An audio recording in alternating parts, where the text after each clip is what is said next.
Alright, mga kababayan, mga kaibigan, mga katokis, mga kapots, kamusta po kayong lahat? And once again, welcome po dito sa ating mumunting channel, Simply Tokis Vlog. Tayo po ay magbibigay ng maiksing komento, opinion at reaksyon sa mga maiinit na usaping pangpolitika sa ating bansa. So pag-usapan natin mga kababayan, ito pong pasabog ni Senator Ping Lacson, kasi napipinto po itong babalik bilang Blue Ribbon Committee Chairman dyan po sa Senado, at mukhang sa pagbubukas po nila, probably po ito po yung dinig-dinig ko, November 14 po magsasagawa ng unang ulit hearing after ng kanilang adjournment, At nako mga kababayan, may pasabog po kasi ito daw very important witness niya, yung VIP witness niya. Ito po yung posibleng magtuldok dito sa flood control probe ng Senado. Matutuldukan na ito. Ito na siguro yung alas na ilalabas ni Ping Lacson, at dito masisiwalat kung sino yung mga mastermind. Yun lang po yung opinion ko. Kasi meron pong balita dito sa Abante TNT. At the same time, ito naman pong si Representative Ridon, sa November 17 naman, magsasagawa daw sila ng unang hearing para po sa investigasyon dyan sa Dolomite Beach. Nako, patay na naman tayo nito, Ridon. Magagalit na naman sa iyo ang mga garapatang, mga DDS, mga diehard Duterte sinungaling supporters. DDSS. Babakbakan ka nito, ito-troll ka nito, gagamit na naman to ng mga Vietnamese name, mga kung ano-anong pangalan na foreigner. Papaanda rin nila ang troll farm nila. Siyempre, may troll farm yan para lang pong lumaki sa farm yung mga yan. Parang si Alice Guo lang yan. Parang si Go Yoping. Sino nagbabayad ng troll farm? Hello? Bongo? Ikaw ba yan? Bongo? Bakit? Nagpapakain pa ako lugaw. Si Mr. Lugaw King.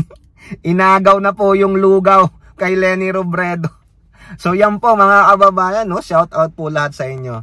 So unahin muna natin mga kababayan, ito pong si Senator Ping Lacson na napipintong babalik bilang chairman ng Blue Ribbon Committee dyan po sa Senado. Actually, inaayunan nga yan ni Robin Padilla na member ng minority group sa Senado, na sinabi niyang mainam pang si Ping Lacson na lang kaysa iba namang senador diyan na puro politika lang ang ginawa.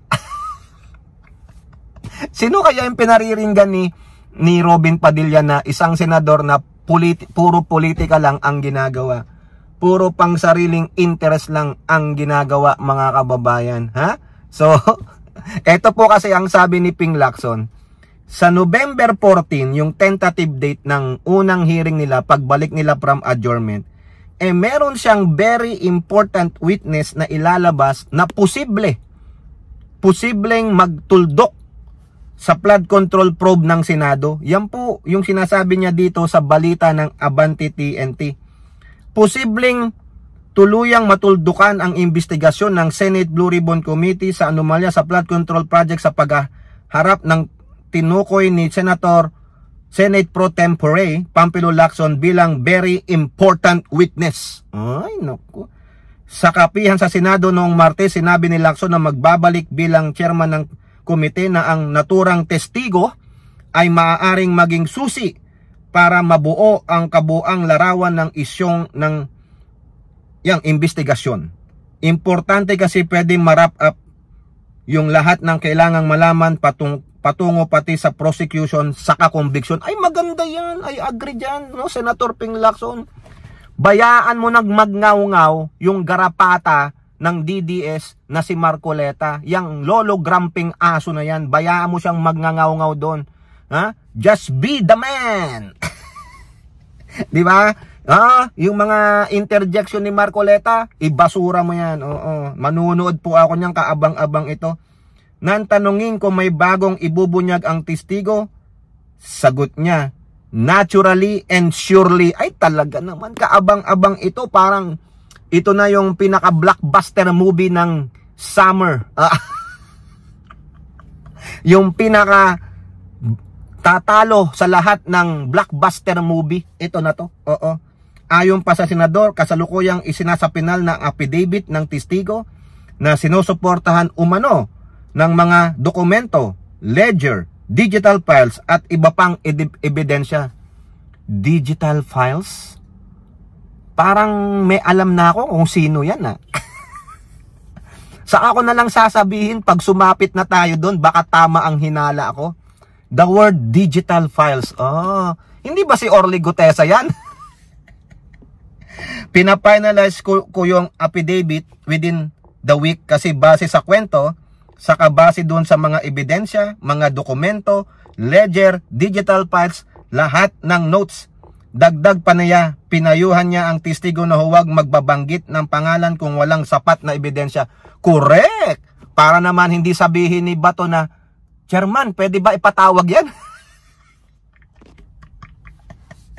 Diba? Sabi ko sa kanya, kung magme-mention lang ng pangalan na walang suportang dokumento, wag na lang mention kasi baka makasira lang ng tao. So maski may personal knowledge, kung wala naman siyang supporting documents, wag na lang banggitin. Yun ang correct, tama yon. Protect the image of the person, protect the credibility of the person. Tulad na lang kay Martin, puro sila banggit. Si Orly Gutesa, nasa ebidensya. Kaya nga pinapapunta siya sa DOJ for supplemental statement or evidence. Wala So meaning, gusto lang nilang sirain si Martin Romualdez. Siguro ito. Mautak talaga si Lacson Magaling Kaya tama lang Tama lang na nagsibalik itong mga seasoned veteran ng mga senador. The likes of Tito Soto, si Ping Lacson. Pwede na rin si Kiko sa si Bam kasi alam nila yung gagawin pero itong mga Duterte senators na ito, puro mga tae. Puro mga bobo. Puro mga boplax mga kababayan. Pasintabi naman mga kababayan, nakakaasar Kaya antay-antay po tayo mga kababayan. Suportahan po natin ang investigasyon ni Ping Lacson dahil diyan po natin malalaman sino talaga itong mga mastermind na ito. May makulong dapat sa mga ito. Sa mga nagmamadali mga kababayan, kayo na nagmamadali na may mapakulong kaagad, due process. Due process. At sabi na rin ng Korte Suprema magsiset up sila ng special court para mapabilis ang pagdinig sa mga kasong isasampa. Ay tama lang yan, Supreme Court, about time. Huwag kayong tatamad-tamad. Ang masama dito mga kababayan, kung mga opisyal ito ng gobyerno, empleyado ng gobyerno, dadaan sa ombudsman. Ombudsman, mamamadali. Sabi ni Remulla, itong buwan na to may makakasuhan na sa Sandigan Bayan. Ang problema, pagdating sa Sandigan Bayan, gaano kabilis ang pagproseso ng kaso sa mga ito. Tapos pag natalo, pag sinintensya ng Sandigan Bayan guilty, anong gagawin ng opisyal o ng empleyado? Magpapile ng appeal sa Court of Appeals. Gaano kabilis?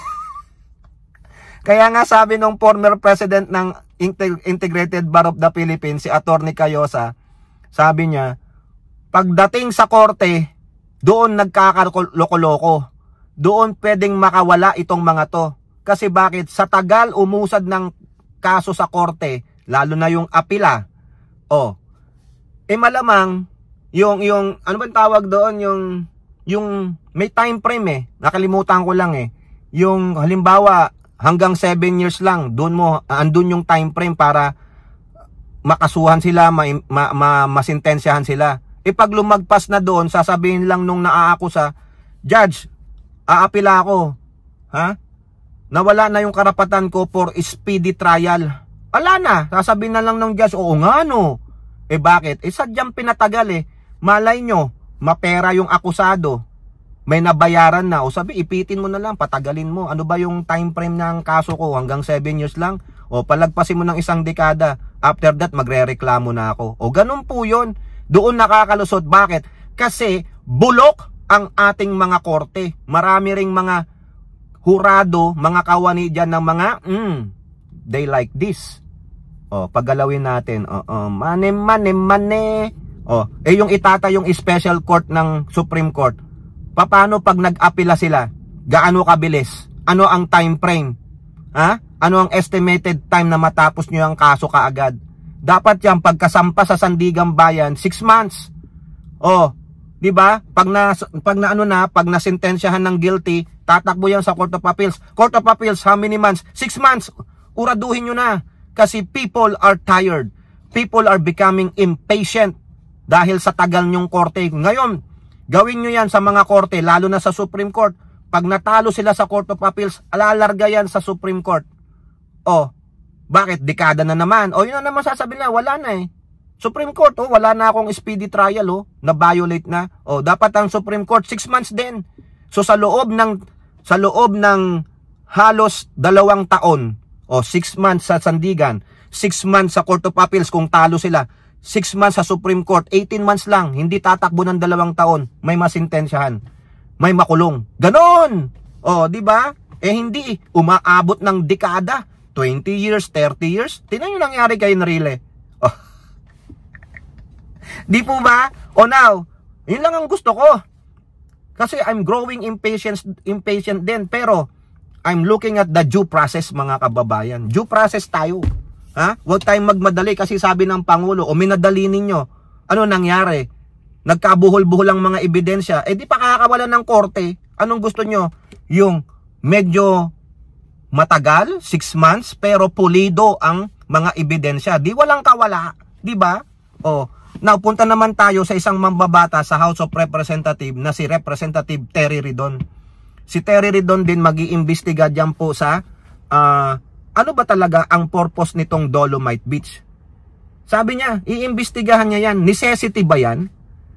Si Loren Legarda nga, nagsalita niya, hindi niya daw makita ano ang kalaga ng Dolomite Beach na yan nung ginagawa yan. Ba't di ka nag-ingay? Hindi ka nagprotesta? Takot ka kay Digong? Yun lang. O sabi ni Terry Ridon, wala akong pakialam. Wala akong pakialam sa mga trolls, lalo na ng mga DDS. Nagaguhin nyo ako, oras-orasin nyo ako, minumitutuhin nyo akong itroll sa mga social media, magsalita kayo ng masasakit o whatever. Wala akong pakialam. Gagampanan ko yung trabaho ko. Kaya kabahan na kayo. Oy. Magsasayang lang pala kayo ng oras kay Ridon. O, ha? Ang atake ng mga yan, ad hominem, mga kababayan. Oo, bubulat-latin yung nakaraan ni Ridon, parang si Jinggoy Estrada lang. Kinuha niya yung larawan, yung yearbook ni Bryce Hernandez at ni ni Terry Ridon, no? Magka-schoolmate pala, kaya nagkakampihan, o yun, nag-backtrack si Jinggoy. Ha? Kung may makita kayong katiwalaan ni Ridon, ay gawin na ninyo. Pero sabi ni Ridon, kahit ano pang gawin yung pang-trolling, mag-post kayo sa mga social media account nyo, ha? Kahit na ilang million pang mga Vietnamese names dyan o whatever mga foreign names language, eh sabi niya, kumbaga, wapakels, itutuloy ko ang investigasyon sa November 16. Hindi naman ito yung kung magkano ang ginastos eh. It is first the necessity. Ano ba to? Kinakailangan ba to? Bakit ito ginastusan ng ganitong bilyon? At yan palang Dolomite na yan, wala yan sa National Economic Development ng yung sa NEDA project, wala po yan. Isiningit lang ni Digong. Para ano, eh syempre alam nyo na. Oo, ganoon na naman tayo. Oh, lagi silang may finger heart. Pero pag galawin nyo yan, oh, 'di ba? Ganon. Oo. It's all about the money. Kaya sabi ni Ridon, no, sige, magpakalat lang kayo. Ha? Araw-araw, oras-oras, minuminuto. Ha? Damihan nyo. Pero wala siyang pakialam. Kabahan pa kayo kasi baka meron dyan lalabas na talagang magdidiin kung sino ang promotor at may sala dyan. O di po ba? Abang-abang tayo. November 14 si Lacson. November 17 si Ridon. Ay masaya to mga kababayan. Mag-iiyakan ang mga DDEs. Ang mga diehard Duterte sinungaling supporters. So kayo po, ano pong inyong masasabi? Comment down below and don't forget to like and share. Hope to see you in our next videos. Bye-bye. God bless.